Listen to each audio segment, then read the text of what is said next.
Welcome back to the Charismatic Voice. I'm about to do the longest song that we have ever heard on this channel. So I brought some tea and some nourishment. And together we're going to dive into my first ever Symphony X song. This is all your fault, by the way. We recently polled you, our YouTube community, on which song we should do, and you chose the long one. Thank you very much for your suggestions, and I hope you brought popcorn. Let's get to it.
So apparently this first part is going to be all instrumental. I'm still going to go back to the beginning, and this is going to be a very long analysis, of course. I'm going to go back to the beginning because there is a lot that's happening, and I like the combination of essentially metal and orchestra. It's always something I totally dig. I'm particularly intrigued by how quickly they are going through different movements. We'll have a very happy moment, and then all of a sudden it's turned into minor. And throughout it all, we have a lot of heroic elements as well. So I'm going to point some of those out. Let's go back. Haha.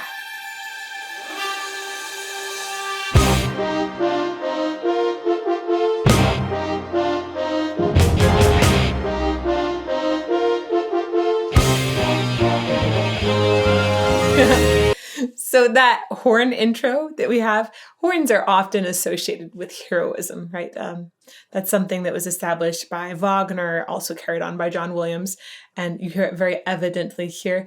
I also feel like there's something about electric guitar that feels extremely bold and heroic as well. Back just a little bit.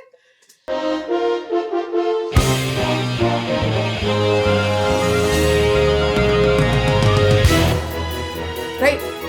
Like, whoa, key change! All of a sudden a new chapter already, and we're only 15 seconds in. This is, if they keep doing this quickly, that's going to be so many shifts in 24 minutes. Whoa.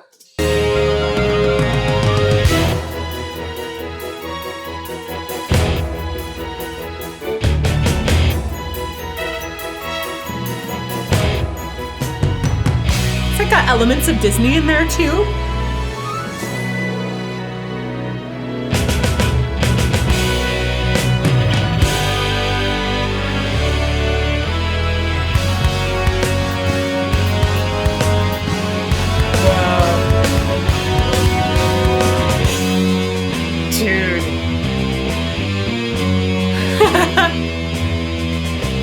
I love how in the last 30 seconds, we had this calm that was established. We had some flutes, and then it just hovered harmonically in this major key for a moment. And then it shifted to sound a little more epic. And then all of a sudden we got into a lot more dissonance, which we have going on here with this. Right? It's like, oh no, something awful is probably happening.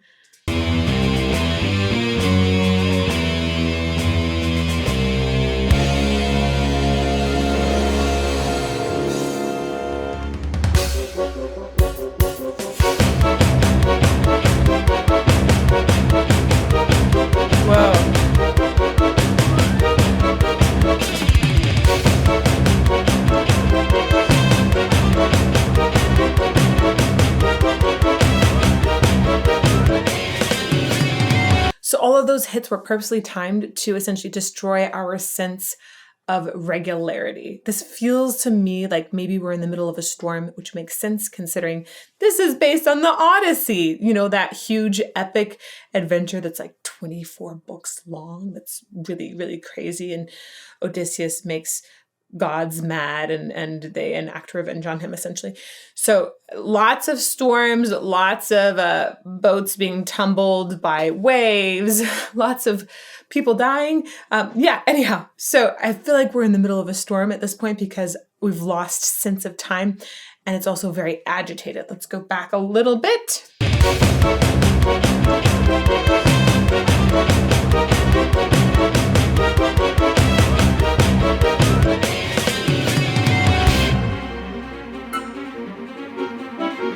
Whoa.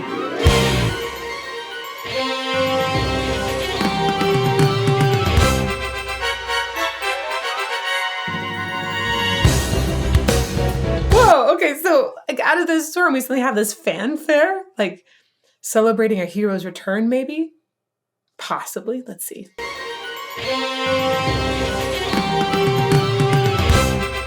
The transitions are interesting.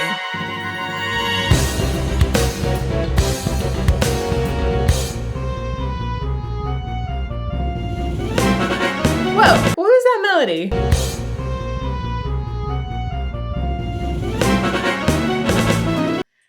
That's so dissonant and such unusual choices. Yeah, doesn't fit into a normal scale.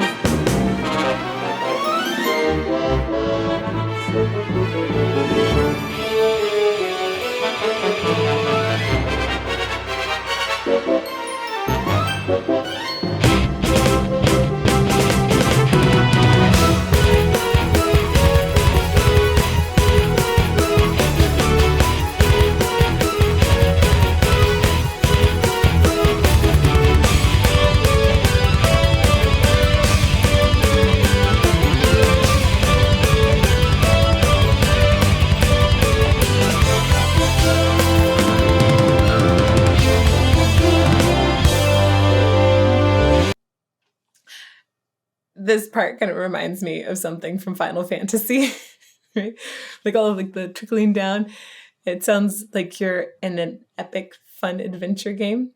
I think it's some of the samples in here. So I definitely know that there are some orchestral samples being used. There might be some live orchestral instruments as well. I'm not sure if they've mixed that in. But every now and then I can tell that we're hearing sampled instruments sometimes rather than ones that are played together. It's about the articulation and how they're strung together mostly that I hear that in. And that particularly reminds me of video games. So that was like the option for a while. So I'm gonna go back a little bit more. Let me know in those comments if you have sweet, sweet video game reminiscences about this too.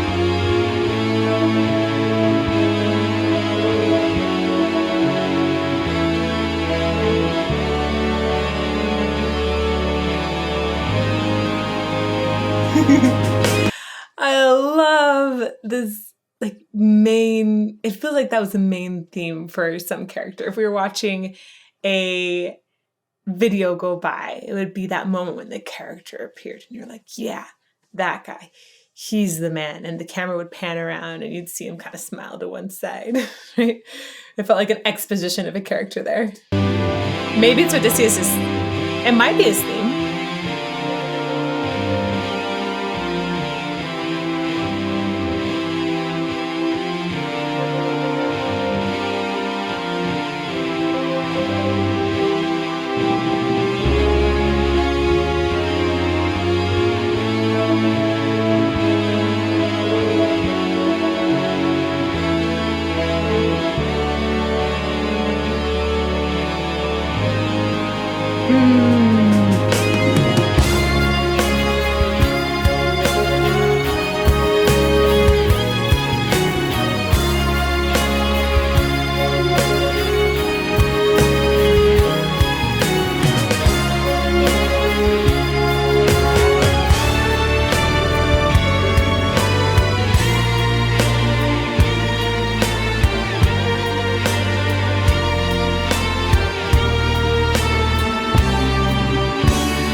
Okay, I do think this is probably Odysseus's theme. I know that this front part is titled the Overture, like the overture that you would have in any big opera. Essentially, you have this instrumental thing that happens and excites the audience, maybe introduces some themes from the opera ahead of time.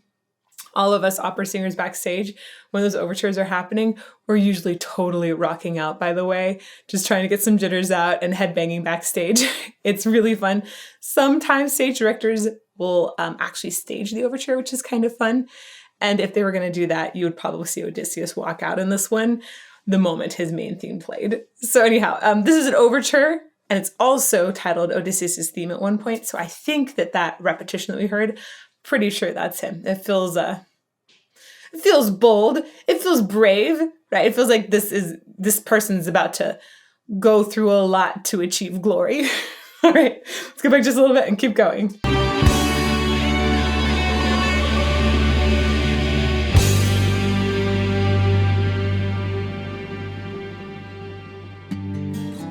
Ooh,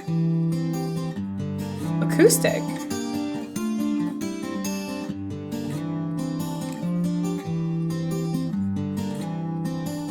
There's quite the shift. To the one that I love, my journey has begun.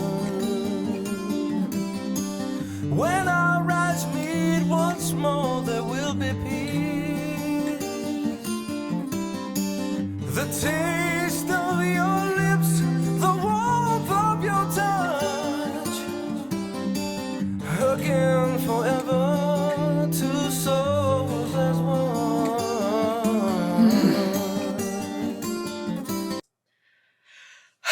So this is one of the reasons why I wanted to hear Symphony X. Russell Allen. I first heard him singing, I think it was The President in The Source from Ayreon. He was a guest singer for that.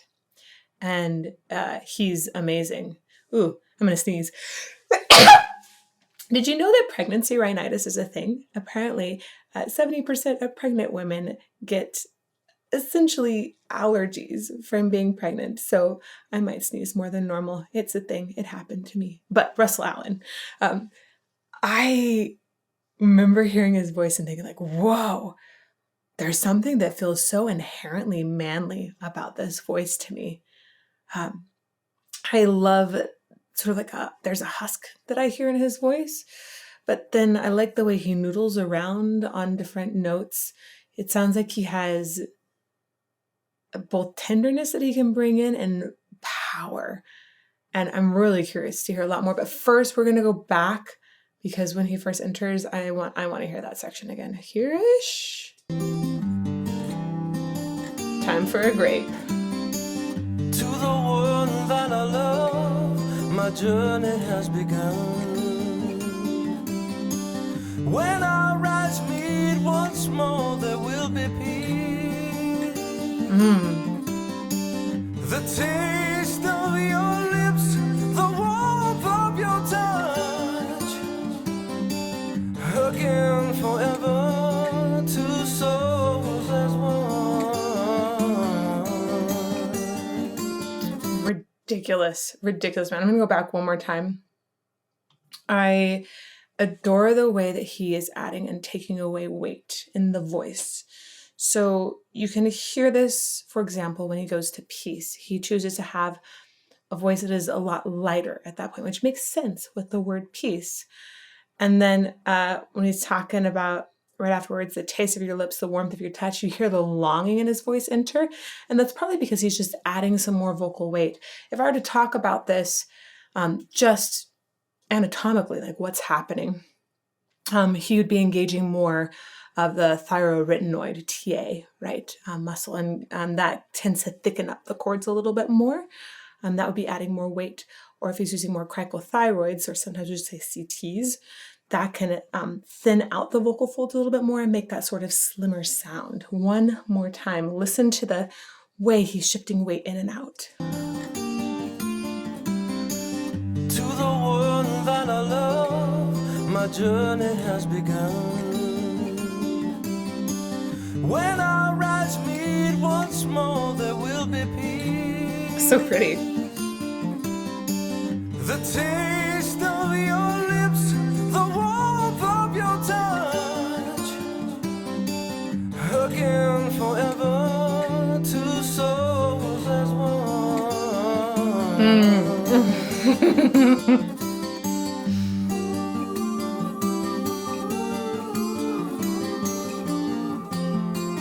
Seems like forever that my eyes have been denied. Home, I'm dreaming of home.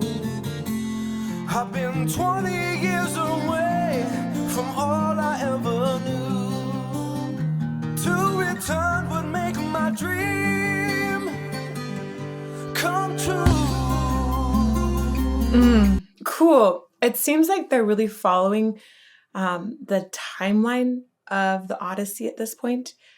I think that it starts with his son actually, but at one point, Odysseus gives some story and some background to all of his journeys, right?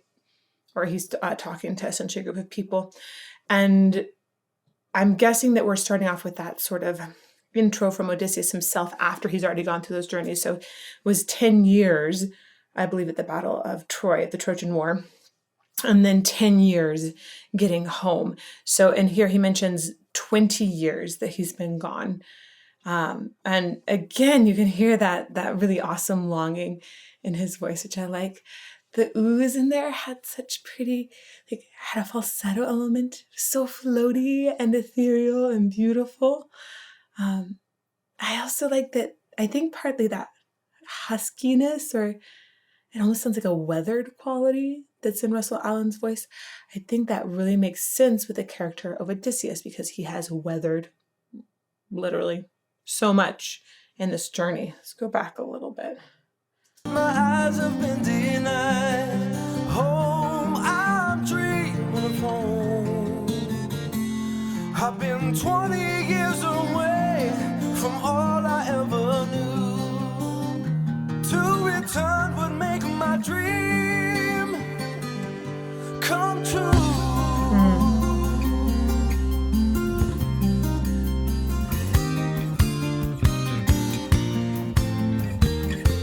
Seasons of sorrow. That was a cool time signature shift right there at the end there. To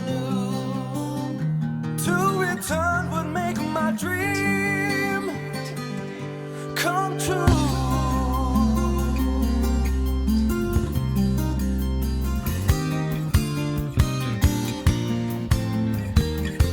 Seasons of So sometimes you can play around with time signatures just by seeing if you can count things in twos or threes, essentially. Obviously, Symphony X is having a ton of fun with time signatures and harmony as well. Tons of modulations and shifts in that overture. But right in here, there were a lot of different combos of twos and threes. I'd be going 1 2 1 2 1 2 1 2 3 1 2 3 1 2 1 2 1 2 3 1 2 3 1 2 1 2. I'll go back and see if I can point out a couple of them. This is my first time hearing it though, so that'll be hard to catch them all as they're going by.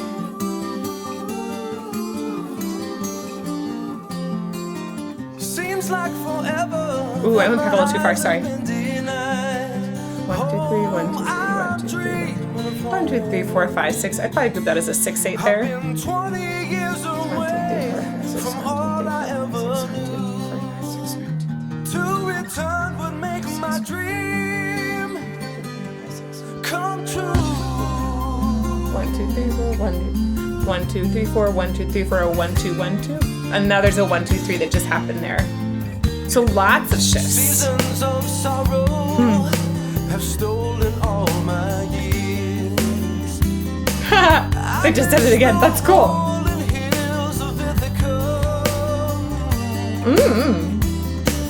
I've been through battles and cried a sea of tears. But the tide is changing, and with it all my fears.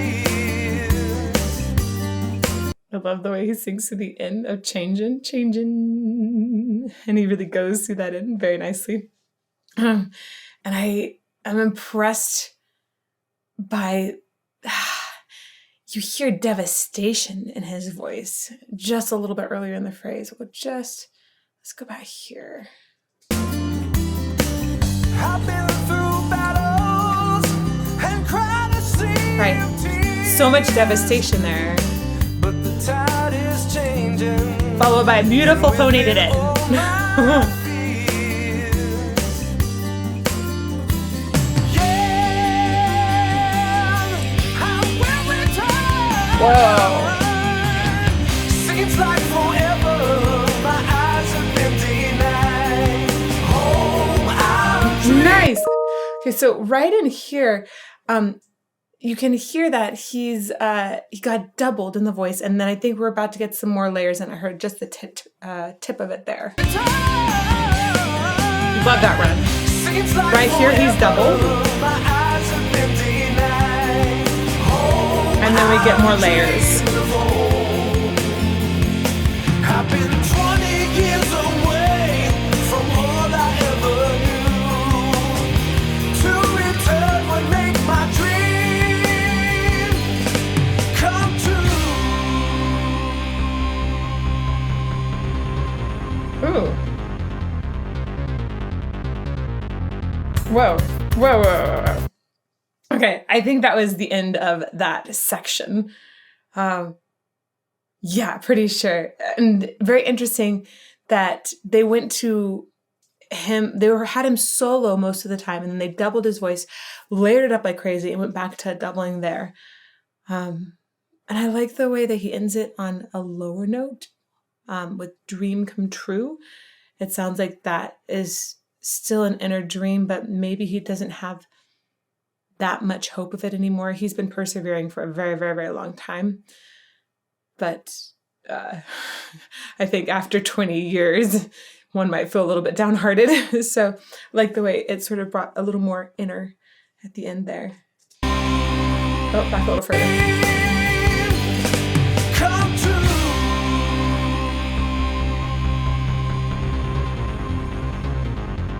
Interesting transition. Way more electronic. Whoa.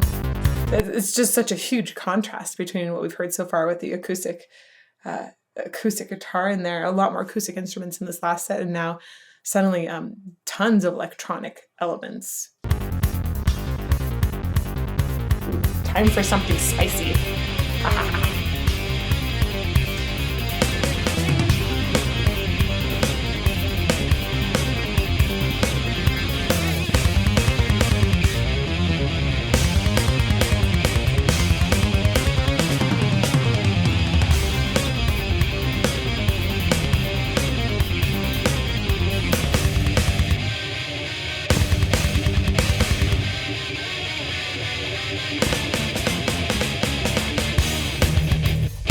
Whoa.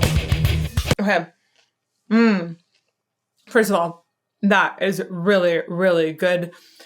May you all have a partner that cooks so well for you, because it makes life incredible. But it's just crazy. There's so many notes that are running, and the sound that they've chosen for that, the sound that they've chosen here for these running notes is very bouncy and aggressive in the sound. Not incredibly aggressive.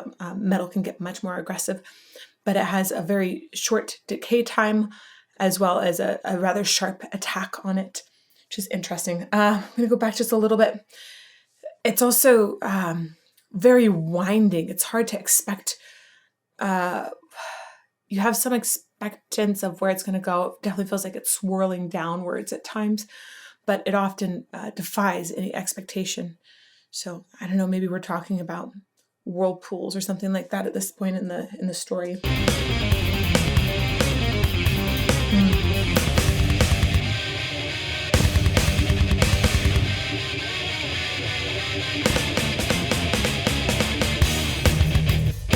Oh, that's so cool. I like the way that they brought that section together, and then when we had this kind of repetitive hit like this in the bottom, it definitely denotes that some like massive action's about to come onto the scene and something cool is going to happen. But we had a setup with this whirling down first.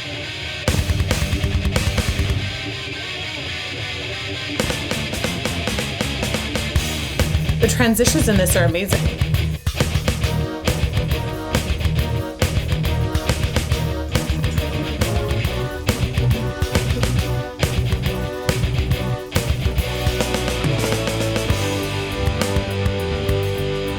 Whoa. And then suddenly we get a time signature with a 3 underneath. You have the 1, 2, 3, 1, 2, 3 going on underneath again.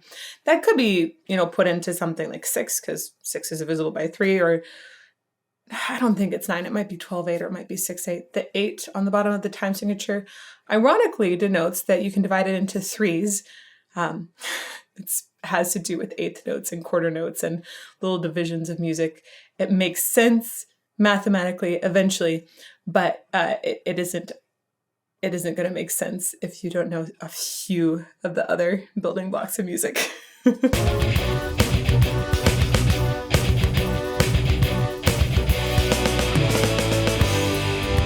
3, 1, 2, 3, 1, 2, 3. There you go.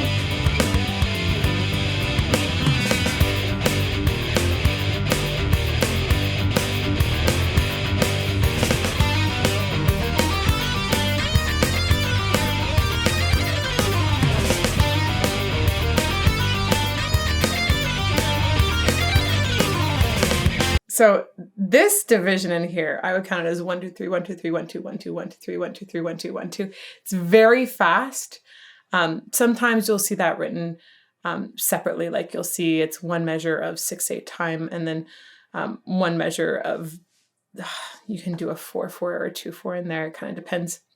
Or you might see it written as 10/8, which is kind of crazy. So there's different ways. It depends on how you would see it written out on the page of music. You could potentially write this several ways. The important part is being able to divide it into those little subcategories of, are we hearing 3s? Are we hearing 2s? Can we group those 3s together? Can we group those 2s together to make bigger numbers?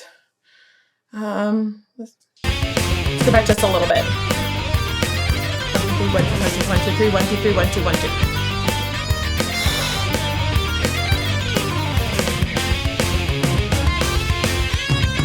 Very driving time signature.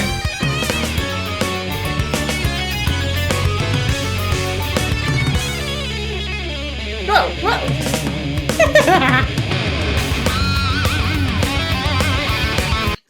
I loved that pause. Listen to this awesome, cool improvisation maybe that happened. I don't know if it's totally improvised or not, but it sounded like it was. And there was also, it sounded like a little bit of an organ that piped into the mix at one point. Epic!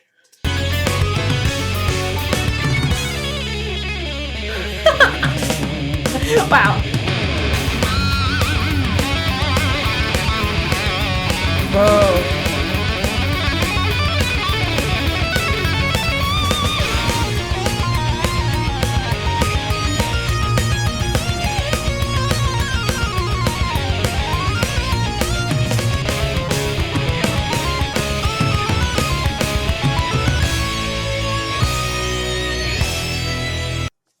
So reminds me of Dream Theater. There's something about them I feel very closely linked in my mind, where I'm hearing musicians that are incredibly good. We're talking virtuosic level to be able to play these kinds of runs with this kind of accuracy. That's amazing. And they're linked together in really fun ways and exploring all kinds of different sounds. So you get just a lot of different elements that suddenly show up and are being mixed together. Very progressive.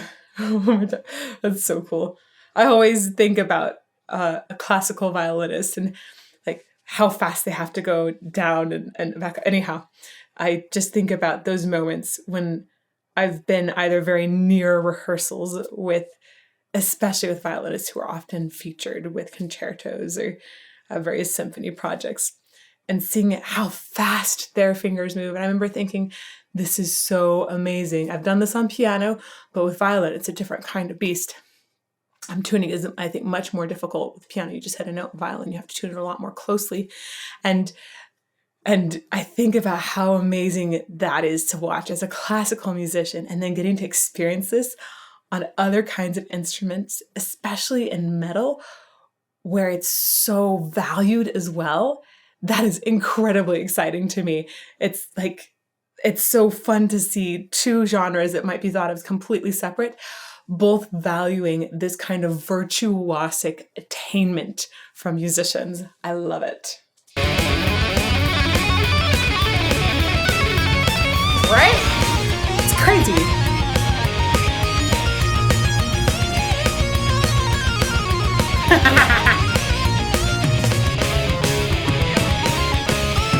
Whoa. Resolution. Whoa. Okay, so that entire instrumental interlude there, it really was an interlude. I thought it was going to lead us into the next song, but it feels like that interlude has finished. So there was some particular journey, maybe it was a storm, that was taking us to the next chapter in the story. And we're beginning a new chapter right here.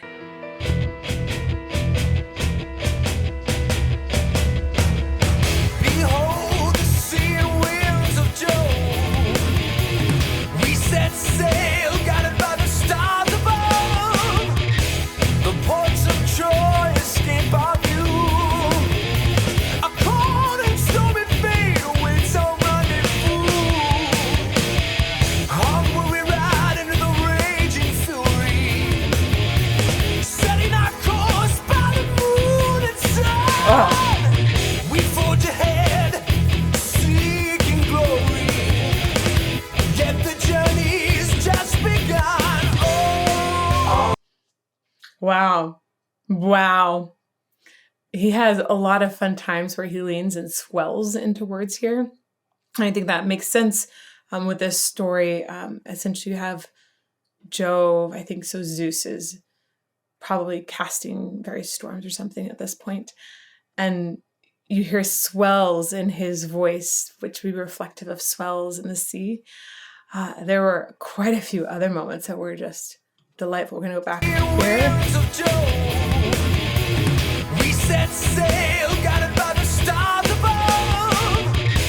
The ports of Troy escape our view. A cold and stormy fate awaits our. Man, I love the way he attacks cold there. It's a hop up to it. And you get the feeling in the word cold that there's a hollowness inside. It's, again, a beautiful mixing of different positioning, essentially, inside the larynx. And you really get that feeling of shivering, but it's all wrapped into this big phrase overall. He colors the word so beautifully. our view. A cold and stormy fate awaits our rendezvous.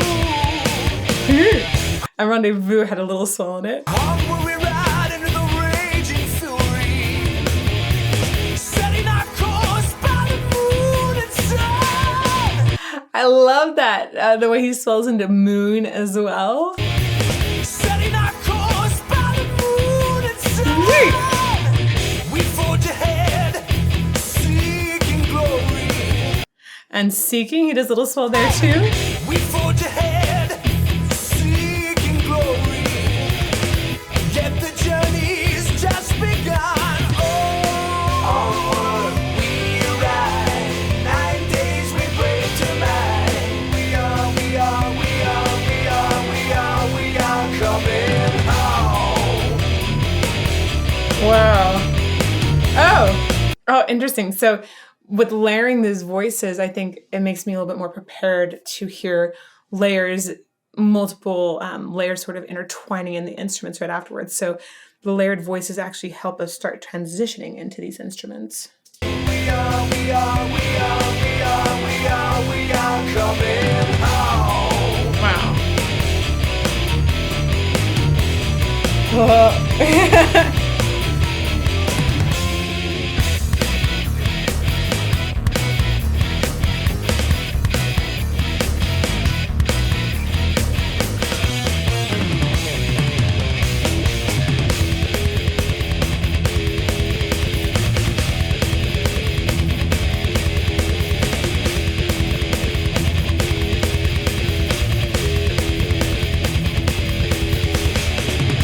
Awakened at the so I know we're into the next part of this Odyssey now. That first part, I should say the last part we just heard, not the instrumental transition there, but I think that was when the soldiers, I think this was his telling and going back into the past. And that was when the soldiers were just leaving Troy, because it said the ports of Troy escape our view. And at this point, they think, oh, we're just going to go home. And then, of course, they get separated from everybody and end up spending 10 years or dying, essentially, before only Odysseus eventually makes it home. And so that instrumental interlude there, I feel like, is partly when the storm splits them apart from the rest of the fleet. Here. Awakened at dawn, landed ahead with the winds of the morning. We change course, no remorse, a place forbidden to all. Wow, so much aggression. Search all the grounds, find food and water, but journey not into the caves of war. Long ago, a legend spoke of a beast. It's amazing how much intensity his voice has here. It sounds very sustainable. It sounds like the distortion he's making, to me, isn't interfering with any of the true folds. When distortion is made like this, you're using different mechanisms above the true folds. The true folds are going to sit lower in your throat, so your vocal folds that we know of as singing folds, they go together when they go wacka, wacka, wacka, and they make a pitch. And then there are multiple sources above that that can also come together, and they don't have the same design as the true vocal folds to make a pitch. Instead, they will make noise, which will be different kinds of distortion on top of the sound. So if you're using that part of your throat to make the distortion, that's not going to destroy your true voice. There can be some other things that come along with it, but you shouldn't be trying to take your vocal folds and have them alone create this noise on the edge. That wouldn't be good. But if you're using other areas of the throat, it can be really cool, because then you actually have multiple sources of sound. I'll go back just a little bit and then we can keep going. Find food and water, but journey not into the caves of war. Long ago, a legend spoke of a beast, a thousand riches hidden deep within the storm. Oh, cool harmony. A thousand nightmares, mortal blood forever flows.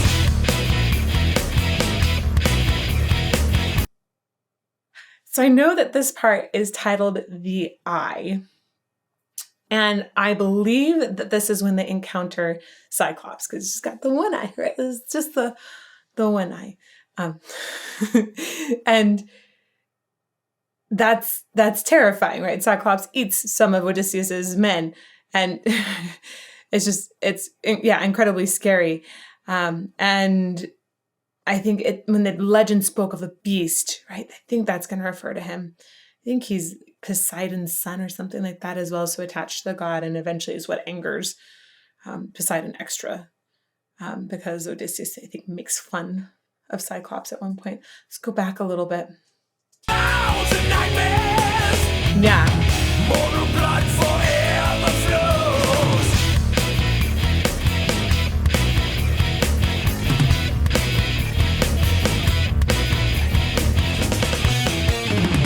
Whoa. Ooh, I love the drums in that section. Black, engulfed in the shadow of bone-chilling growl and an eye of pain. A ghastly fate, held prisoner by the eye. Yeah, he must sleep as the daylight fades. We focus our senses and sharpen the blade. We take aim, in silence we strike. I think this is Cyclops' story, but I'm not 100% sure. It might be a different one. I'm really impressed by how well I'm getting all of the lyrics here. Russell Allen's diction is great, and the expression of it really lets me hear the words. Sometimes singers, when they're setting words, they don't set them in a way that is akin to speech or akin to the cadence of speech. Every word has its own rhythm within it. So, for example, strawberry is longer on the first syllable and shorter in the second two. Strawberry. And if somebody ends up elongating the last syllable, but not the first two, and they think strawberry, it's kind of hard to understand. So the way that these words are set, how they've been written, also is part of the reason we're able to understand all of them so well, in addition to his incredible diction. Go back just a little bit and keep going. Stand sharp in the blade, we take aim. In silence we strike. A thousand witches hidden deep within the snow. A thousand nightmares. Blood runs forever from the eye. I hope you were paying attention to the inner rhythm of all those words, because it was pretty awesome to hear how they were set, right? 1,000. Thou is going to be elongated more than Zend. 1,000 riches. It made so much sense how he set those words. It helped me to instantly understand. I'm going to go back one more time. Listen to that. It was a great example of great word setting. In silence we strike. A thousand witches hidden deep within the snow. A thousand nightmares. Blood runs forever from the eye. Nice.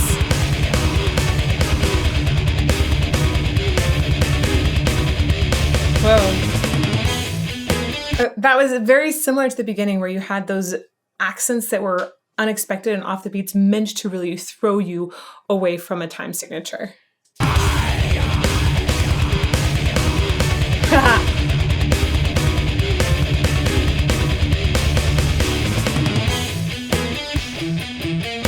Whoa.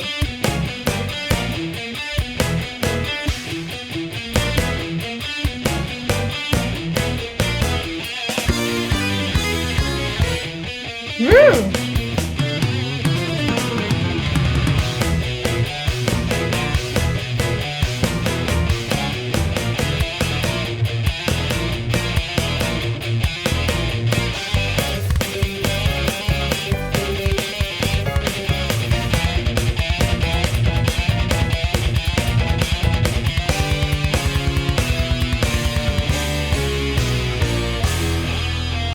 So this is a really good example of a section that maintains the same tempo.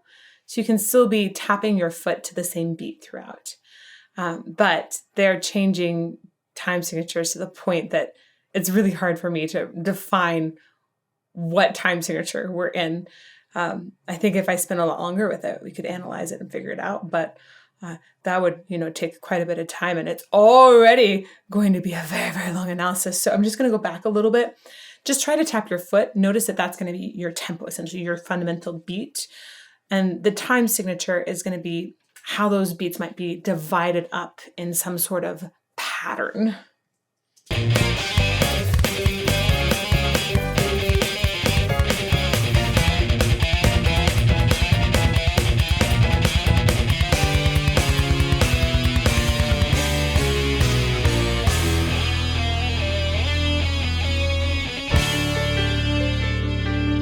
It's a cool little solo ending there.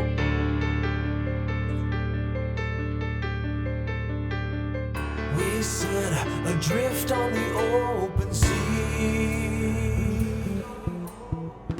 The gift of a wind by Zeus concealed. So carelessly the waves on the course untrue. Across an endless plain of blue, a new coast in view. Ooh, some fun chromatic progression in there. I'm going to go back to the beginning of this section. And here, I think, there's a few really interesting vocal effects that are happening in here. First of all, Russell Allen has created a lot more smoothness in his vocal to really fit this particular sort of more languid section, I would say. Sit adrift on an open sea, right? That makes sense. It's going to be a little bit more languid. I think there's a doubling that's happening of his voice. I'm not sure. It almost sounds like it's just a plugin that's doing the doubling right now. And then there's an extra voice that happens in the background, and it switches from one side to the other. So it does a panning effect. By the way, if you don't have great headphones to listen to music, and I definitely recommend getting some. It is particularly fun when you can hear all of the details. I like open-backed ones for listening personally. It really helps me feel like there's more space. It lets me define the sounds a little bit better. And I love it when I have really good headphones where I can hear the different shift as we're going through. So I can hear the spatialization or the visualization of the sound as it's coming up. And this is really clear in my headphones. If you are interested in various headphones that you think might work for you, I have a link below in the About section to my Sweetwater page where I have a few different recommendations just to maybe get you started and thinking about it. So I'm going to go back again. Listen to the way it shifts. It's really, really interesting. We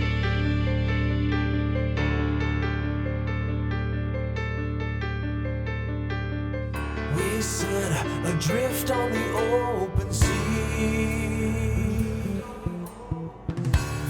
It's interesting. So carelessly, the waves on the course of Huh.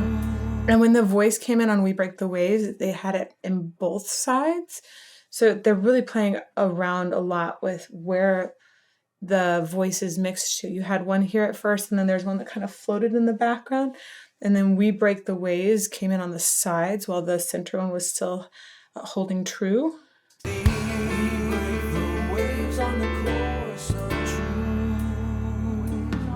And then this one went this way.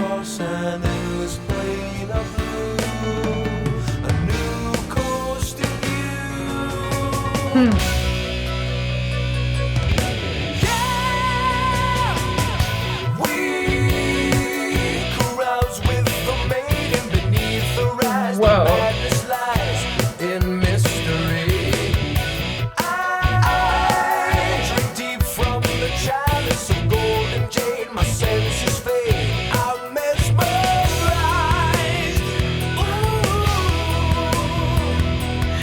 This sounds like lots of fun right now. Right, I think we're in the Circe section, and it sounds like he's having a grand old time. And part of that is because of the rhythm within the words and the way they've rhymed a couple, right? Beneath her eyes, the madness lies. They've accented that rhythm in the music, and it's also already there in those words in that lyric setting. Here.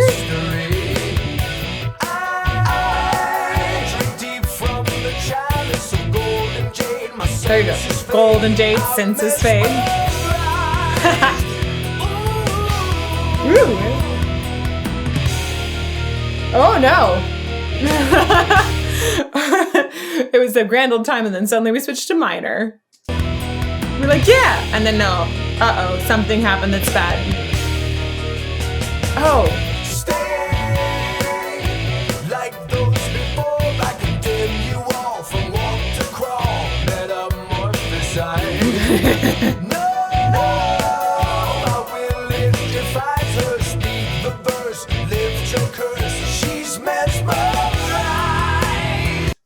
Okay, yeah, I think they were all partying up, and then I think it's Circe that turns a bunch of the men to swine, to pigs. And I think that's what the whole shift from major to minor was there. He's like, oh my goodness, we were having a good time. And now a bunch of us are pigs, and then he convinces her to change them back.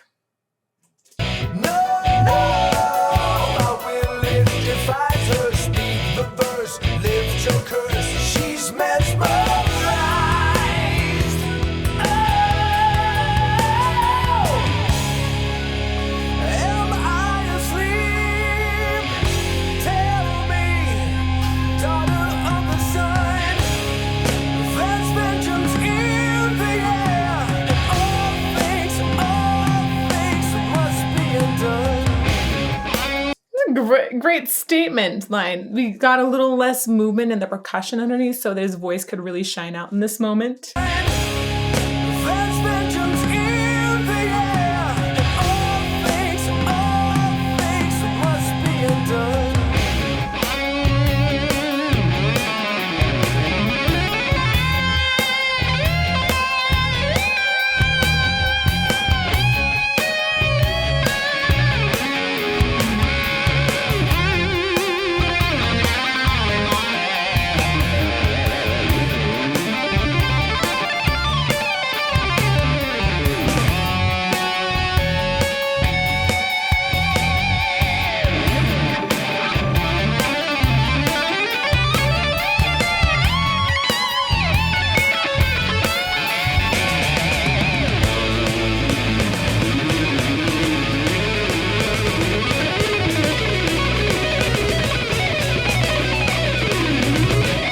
Wow.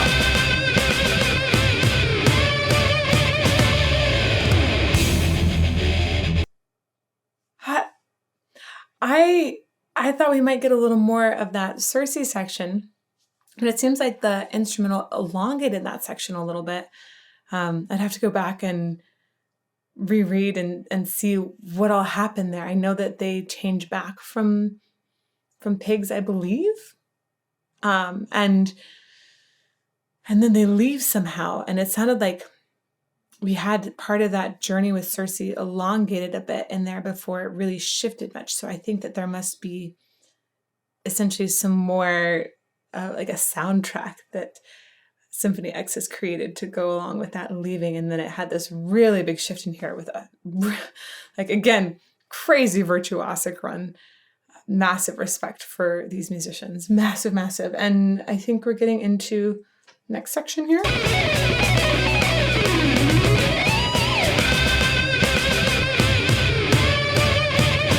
Yeah.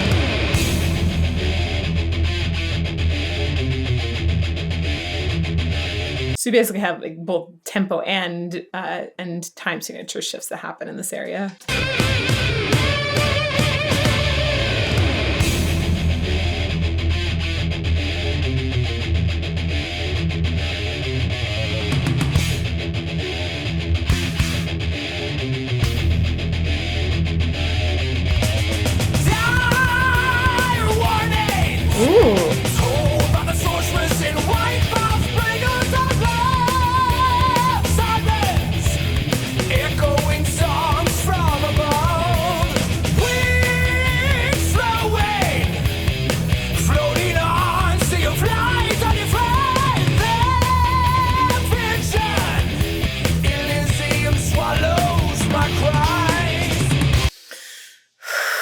That is some really heavy singing, very, very powerful, beautifully sustained. I love the extra vibrato he brings in as well.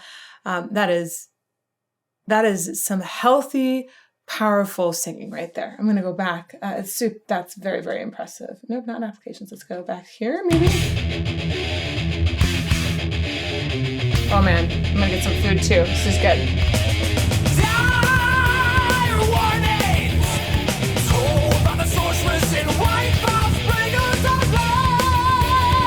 Wow.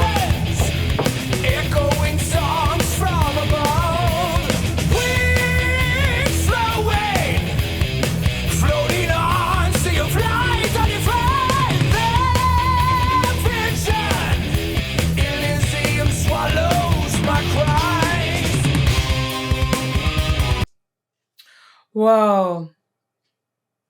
I think this is so cool to hear him sing, first of all, right? This is the siren section. And I know all of Odysseus's men, I think, put wax in their ears so that they couldn't hear them. But Odysseus commanded them to tie him to the post or to tie him up in the boat somewhere. And he wanted to hear the sirens, actually. So, normally sirens would lull a person to their death, but he's tied up so he can't actually go there.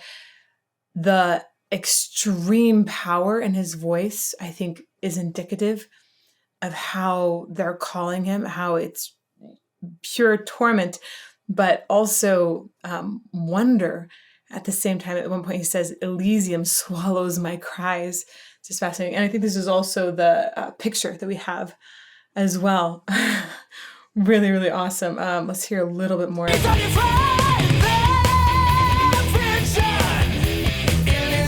swallows my cries.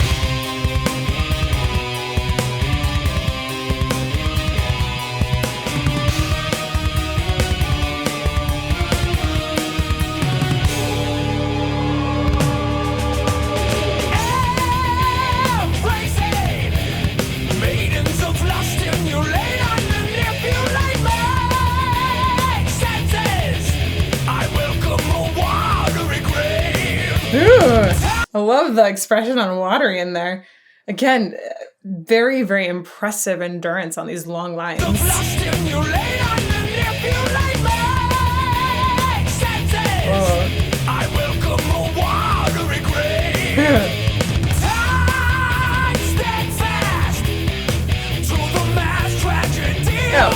Masked. There we go.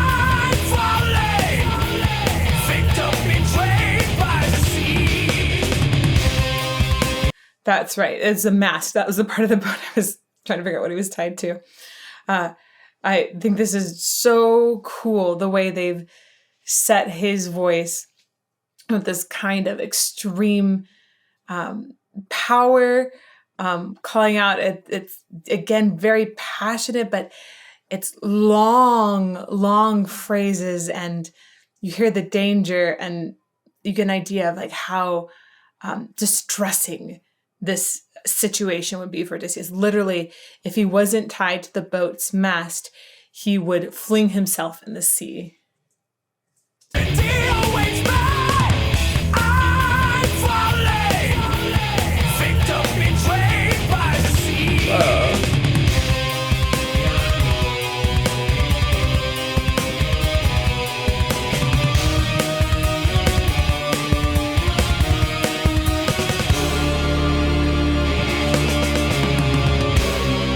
Ooh, another transition here.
I'm going to pause just a little bit.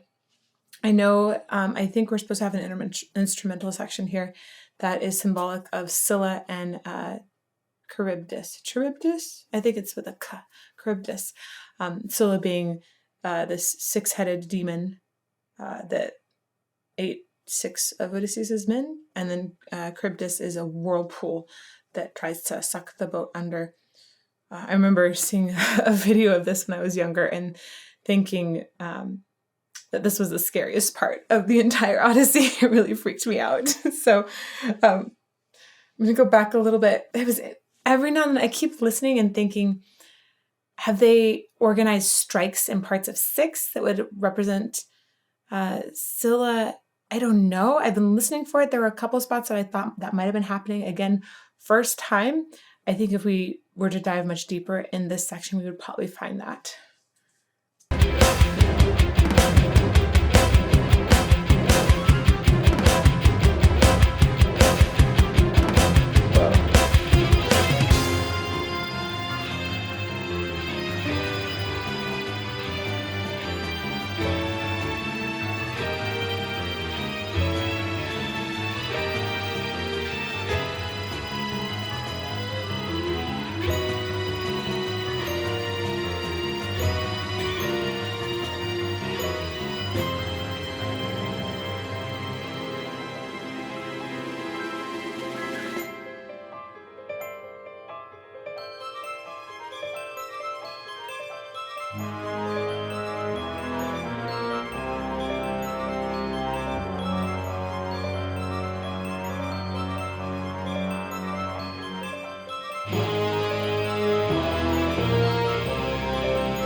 It's cool. I felt like, I wonder if that part was when it felt like it was like getting totally sucked under at that point, or it felt like we were just almost caught in a stasis during that last section for a bit. Maybe that was the stasis between the two monsters. I'm not sure again, but you could feel that there weren't as many bass hits or percussive elements. And when that's happening, that would signal essentially a little more sense of stasisness. Stasisness, is that a word? I'm not sure. We're going to go back a little bit. Right here, right? You don't hear a lot of percussion that's keeping that drive.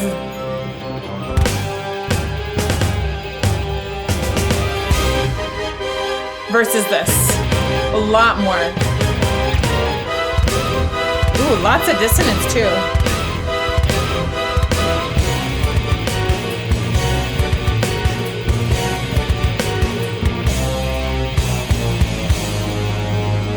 There's tons of chromatic progressions in here that I think you guys have heard me say before. When you have that kind of chromatic progression, it's an indication of tons of dissonance. Like bad things are going to happen usually. So just to be noted, it's happening everywhere. Chromatic is when you have half steps that are next to each other. A half step is the closest interval that you have in music. And when you have notes like that right beside each other, a bunch of them in a row, it creates a ton of tension, musical tension. The overtones, the harmonics of these notes as they get played side by side will also grate against each other. So you just have lots of sound that is grating to our ears, essentially. Like descending chromatic there. More descending chromatics. And more. Bassoon?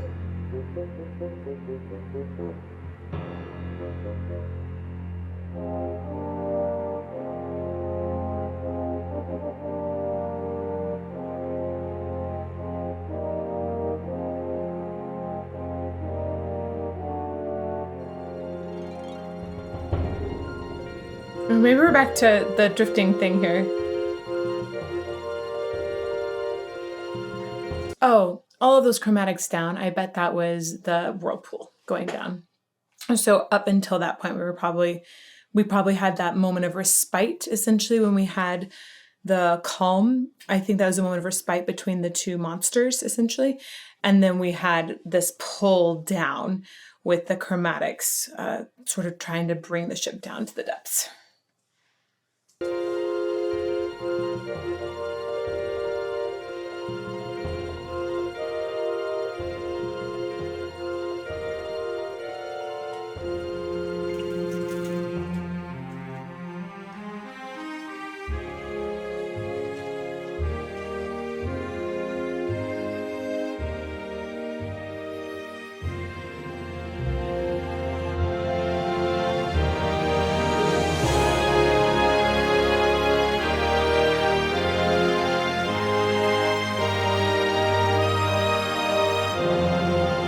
Wow.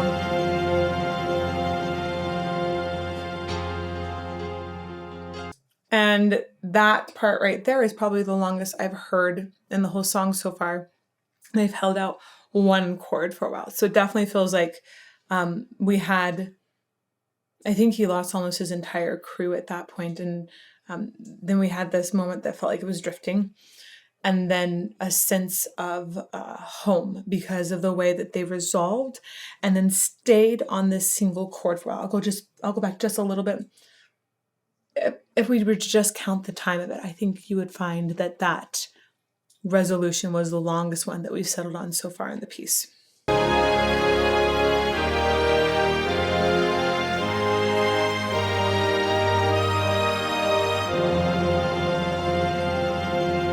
Even has the timpani roll in there, signifying that we're home.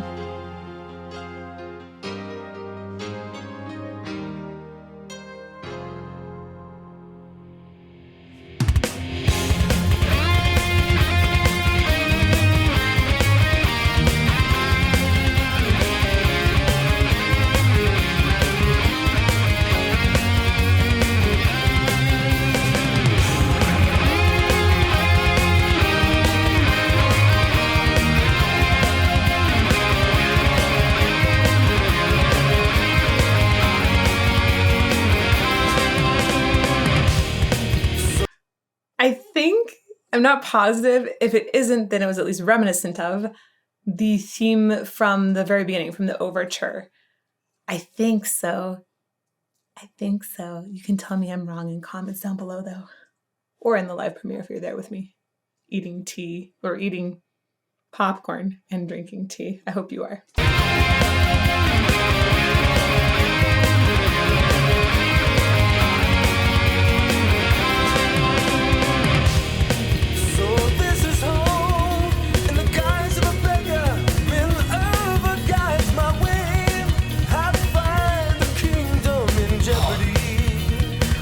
Okay, this is such a treat in the headphones right now. It's got these like little sounds that are very much panned to one side or the other. It's like essentially on both sides. It is really, really, really cool. So again, get ye a good pair of headphones.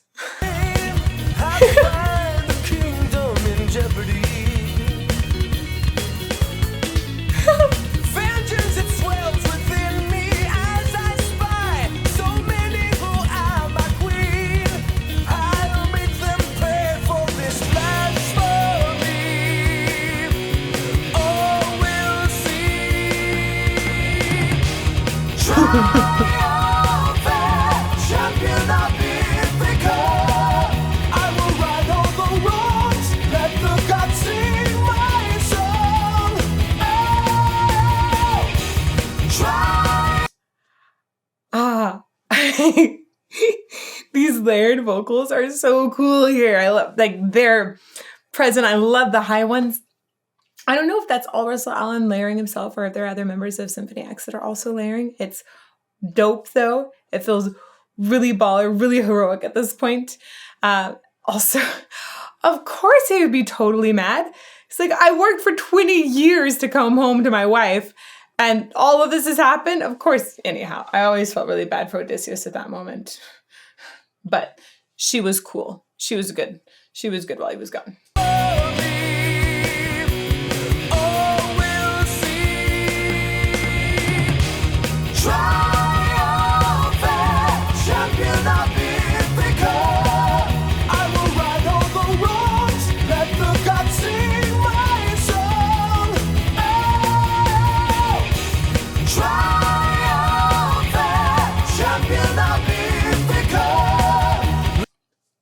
I hadn't even caught it at first. They're singing triumphant, and it sounds super triumphant. And then a lot of his lines are rising, which also feels like, yeah, I'm going to get this. I'm finally going home. I'm finally going to conquer this all. I like that.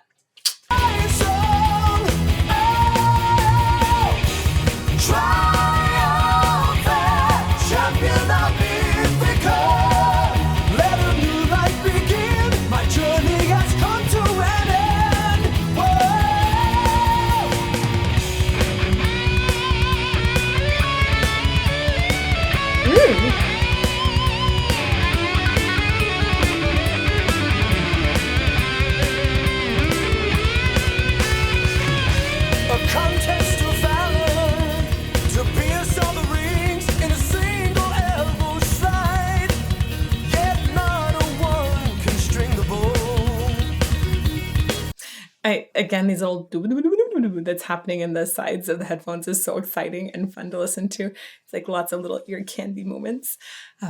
I am so impressed continuously by the way that Russell Allen is relating so much within the lyrics.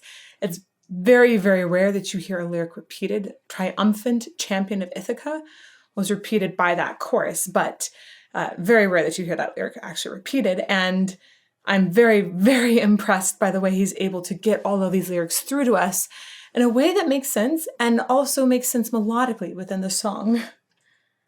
To pierce all the rings in a single elbow slide, yet not a one can string the bow. My veil of silence lives till all is revealed. Revenge burns in my Listen to that, revenge burns again. My veil of silence lives till all is revealed. Revenge burns in oh my goodness. The extra distortion, it's so good. Oh my god.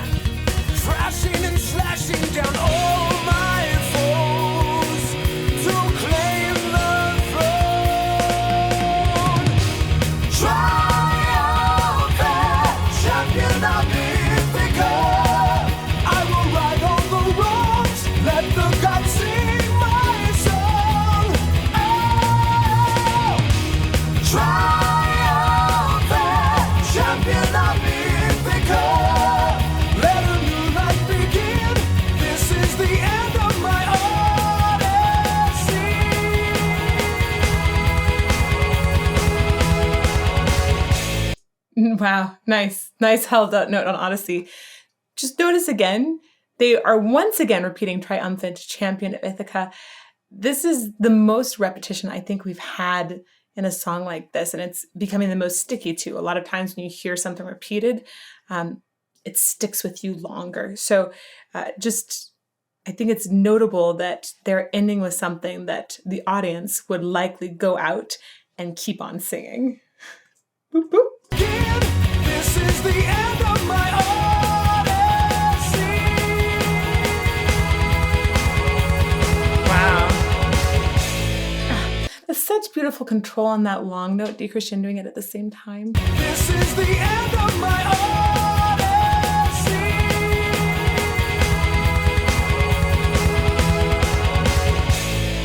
Wow. Whoa. Tubular bells? It's like wedding time.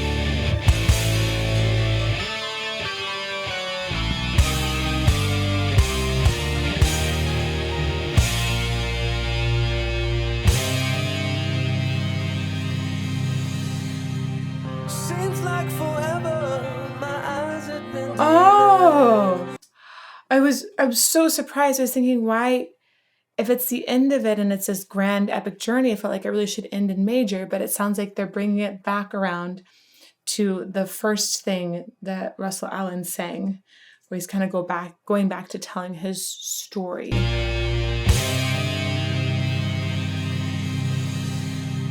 Seems like forever. My eyes have been denied. Home, I'm finally home. Oh, beautiful. 20 years away from all I ever knew. I have returned to make my dream come true.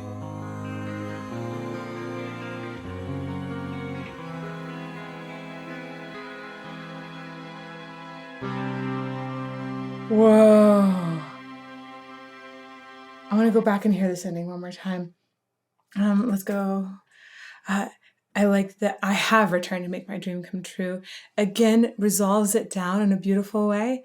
There's so much beautiful expression in his voice in this last part. I'm finally home. Oh, that was one of the parts I love. Finally. Home, I'm finally home.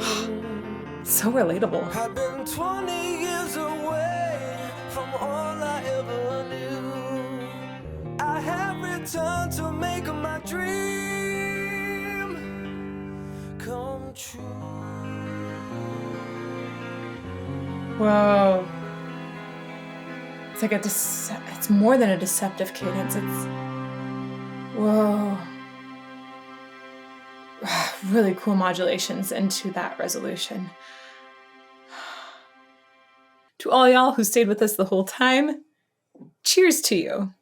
This was a long song, but worth all of the analysis, and we barely skimmed the surface. And of course, Russell Allen's voice is exquisite. It has both beauty and a weathered nature in it. And I think it's being produced in a very healthy way. I loved hearing the wide range of colors that he could access. And I mentioned that they remind me a little bit of Dream Theater. So if you haven't seen it yet, here is a link to my first Dream Theater analysis. That was super fun. And thank you so much to all of you. I'm going to eat an extra Ferrero Rocher in your honor, and I hope to see you in another video soon.